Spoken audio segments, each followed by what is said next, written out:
Ô Marie conçue sans péché. Frères et sœurs, hier, il y a 126 ans, au couvent de Lisieux, mourait une religieuse de 24 ans, inconnue, sauf de ses proches.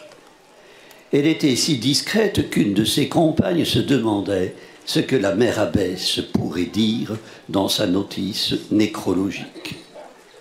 Elle n'a pour sûr rien fait qui vaille la peine d'être raconté. Seule une petite trentaine de personnes l'accompagnaient au cimetière. 25 ans plus tard, le 26 mars 1923, elles étaient 30 000 à suivre en cortège le corps exhumé transféré au Carmel. Et le 17 mai 1925, plus de 500 000 sur la place Saint-Pierre lors de sa canonisation. Aujourd'hui, l'Église universelle fête Sainte Thérèse de l'Enfant Jésus et de la Sainte Face. De l'histoire d'une âme qu'en 1898, les éditeurs parisiens de livres catholiques avaient refusé de publier. Le tirage actuel est estimé à plusieurs millions d'exemplaires. Thérèse de Lisieux, un déluge, un ouragan de gloire, une parole de Dieu pour le monde, disait le pape Pie XI. D'expérience, une parole pour éclairer nos chemins, indiquer la route, nous aider à persévérer dans la foi, quand Dieu est de plus en plus éliminé de ce monde, pour nous apprendre qu'il est avec nous dans l'épreuve.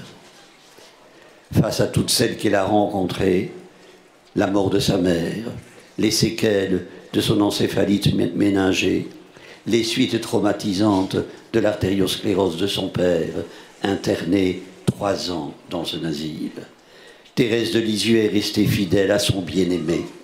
Le doute lui est inconnu, mais pas l'expérience de la nuit, du néant. Et au lieu de remettre en question l'existence de Dieu, elle tend toute sa volonté de croire dans l'espérance qu'elle a mise en lui. C'est une volontariste de l'espérance. Une devise la résume, tenir bon. Tenir bon nonobstant les innombrables délabrements qui nous affectent tous. Ceux des années qui passent inexorablement, accumulant les misères du corps, de l'esprit et du cœur. Les fléchissements de la volonté qui font que nous nous recroquevillons sur nous-mêmes. Tenir bon avec la certitude que la force de Dieu vient toujours au secours de notre faiblesse. Dieu peut tout quand nous ne pouvons rien. Comme nous sommes loin du pessimisme de Voltaire, qui s'imaginait que plus on donne à Dieu et plus on retire à l'homme. Comme si croire au Dieu créateur avait pour corollaire ne plus croire en l'homme, sa créature. Tenir bon en s'abandonnant à la grâce divine. Elle rend possible ce qui semblait humainement impossible, enseigne Thérèse. Laissez faire Jésus, ne pas se crisper sur nos projets à l'eau, nos désirs déçus, nos échecs à répétition. Dieu n'est qu'amour et miséricorde. Ce qui lui plaît, écrit-elle à sa sœur Marie, c'est de me voir aimer ma petitesse et ma pauvreté. C'est l'espérance aveugle que j'ai en sa miséricorde. Elle est la porte qui ouvre sur la petite voie thérésienne. Même si j'avais commis les pires fautes, je reviendrai à lui plein de confiance, car il n'est que miséricorde. Un aveu au cœur de sa confession. Seigneur Dieu, quand tu pardonnes et prends pitié, tu manifestes au plus haut point ta toute puissance. Dit en relais l'oraison de ce dimanche. Répétons-la sans cesse. Saint Thomas d'Aquin n'affirmait rien d'autre quand il voyait dans la miséricorde la plus haute des vertus et le propre de Dieu. Frères et sœurs, cette foi en la miséricorde de Dieu éclate dans la conclusion de la parabole des 2 fils du vigneron. C'est l'évangile de ce dimanche. Replacé dans son contexte chronologique, ce récit si simple d'apparence est profondément dramatique. Jésus se tourne vers ceux qui, dans quelques jours, vont le crucifier. La réponse à la question « Lequel des deux frères a fait la volonté de son Père ?» Celui qui refuse d'aller travailler à la vigne, mais finalement s'y rend, ou celui qui a promis d'y aller et n'en a rien fait? La réponse va de soi. Les interlocuteurs sont pris à son piège. Chacun sera jugé selon ses actes, non selon ses intentions. Avertissement sévère pour ceux qui répètent à l'envi « Seigneur, Seigneur », mais finalement ne bougent pas le petit doigt.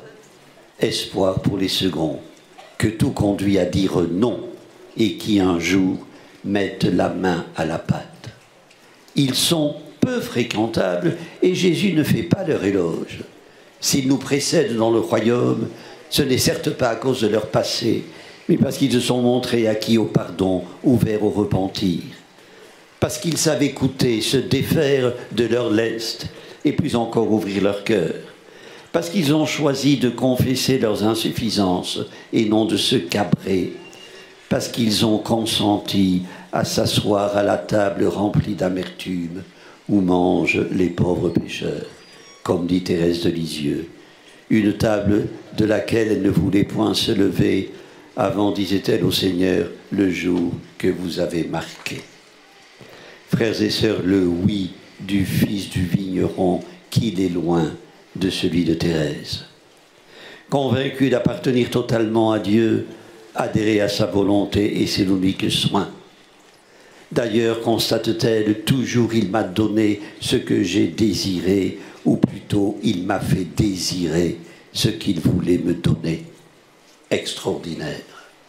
Selon Paul VI, Thérèse de Lisieux avait compris que la valeur des actes se mesure à leur charge d'amour. Frères et sœurs, Dieu nous attend et espère que nous porterons de bons fruits. Le travail de la vigne ne se résume pas à la vendanger.